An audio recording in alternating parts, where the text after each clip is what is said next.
ഞാൻ വെറുതെ വീട്ടിലങ്ങനെ കാറ്റുകൊണ്ട് ഇരിക്കുകയായിരുന്നു എൻ്റെ ശിവനെ. അപ്പോഴാണ് ദല്ലാളിനെയും കൂട്ടി ആ ശവി വന്നത്. ഓൻ BJP ആണോ എന്നൊന്നും ഞാൻ നോക്കിയില്ല, നിരീക്ഷിച്ചില്ല എന്നതാണ് സത്യം. EP എന്ന് കേട്ടാൽ എല്ലാവർക്കും ഹാലാണ്. വീട്ടിൽ ഒരാൾ വിരുന്നു വരുമ്പോൾ പുറങ്കാലുകൊണ്ട് തട്ടിത്തെറിപ്പിക്കുകയാണോ നാട്ടാരെ വേണ്ടത്? അത് ഭാരതീയമായ മര്യാദയാണോ? വിരുന്നു വന്ന ആ ശവിയും ദല്ലാളും കൂടി എന്തോരോ രാഷ്ട്രീയങ്ങളൊക്കെ പറയുന്നത് കേട്ടു.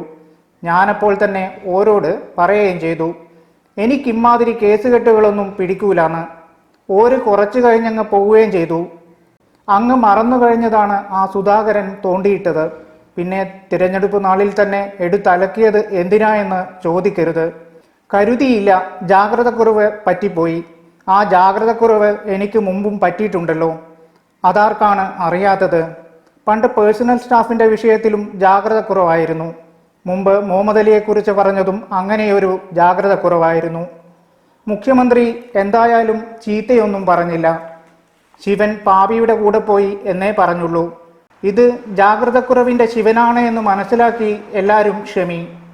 BJPയുമായി എന്തോ ഒരു അന്തർധാരയുണ്ടെന്നാണ് എല്ലാവരും സംശയിക്കുന്നത്. ആ കെ സുധാകരനാണ് സ്വൈരം തരാത്തത്. പിന്നെ ആ സുരേന്ദ്രനും ശോഭയുമെല്ലാം ചേർന്ന് ശിവനെ പാപിയാക്കാനാണ് ശ്രമിക്കുന്നത്. എൻ്റെ ശിവനെ എന്നല്ലാതെ എന്താ പറയാ? വോട്ടിൻ്റെ അന്ന് തന്നെ ജാഗ്രതക്കുറവുണ്ടാക്കി പാവം മുഖ്യമന്ത്രിയെയും ഹലാക്കിലാക്കി. മുഖ്യമന്ത്രിക്കും അന്തർധാരയുണ്ടെന്നാണ് ആ വീടിവായിൽ വിപത്ത് കത്തിക്കുന്ന VD സതീശൻ പറയുന്നത്. വൈലോപ്പിള്ളിയുടെ കവിതയിൽ വീട് കത്തിച്ച ചെക്കനെ പോലെ എന്നെ ഹലാക്കിലാക്കാൻ നിൽക്കുകയാണ് ആ ഹമുക്ക്. ആ ഓൻ എന്തെങ്കിലും പറയട്ടെ, വോട്ടിൻ്റെ അന്നു തന്നെ സത്യസന്ധനാവേണ്ടായിരുന്നു എന്നാണ് ഇപ്പോൾ പലരും പറയുന്നത്. ജാവദേക്കർ വഴി പോകുമ്പോൾ ജയരാജന്റെ വീട്ടിൽ പോകാൻ ഇതെന്താ ചായക്കടയാണോ എന്നാണ് ആ സുധാകരൻ വേണ്ടാതീനം പറയുന്നത്. ഓനോട് ജാഗ്രതക്കുറവിൻ്റെ ശിവൻ ക്ഷമിക്കട്ടെ. ജയരാജന് കിട്ടേണ്ട വോട്ട് ഹലാക്കിലാക്കാനാണ് ഈ തുറന്നു പറച്ചിലെന്നാണ് ചില കണ്ണുവെടിക്കാർ പറയുന്നത്.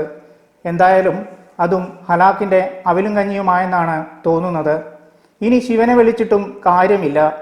എൻ്റെ ശിവനെ ഒരിച്ചിരി ജാഗ്രതക്കുറവ്, അത് കൂടെ കൂടെ വരുമെന്ന് ഇനിയും എല്ലാവരും മനസ്സിലാക്കിക്കൊള്ളണം. അല്ലാതെ ജാവദേക്കർമാരോടൊന്നും ഒരു അന്തർധാരയുമില്ല. ശിവനെ ഇനി മുഖ്യമന്ത്രി പറഞ്ഞ ശിവൻ മാത്രം തുണ. പാപി ചെന്നിടം പാതാളം എന്ന് കേട്ടിട്ടേ ഉള്ളൂ. ഈ ശിവൻ നിൽക്കുന്നിടം വരെ പാതാളമാവുകയാണല്ലോ എൻ്റെ പരദൈവങ്ങളെ. എന്തായാലും ഇനി ഒരു ജാഗ്രതയല്ല, 1000 ജാഗ്രത മുൻകൂറായി എടുത്തു വെച്ചിട്ടേയുള്ളൂ കാര്യം. അല്ല പിന്നെ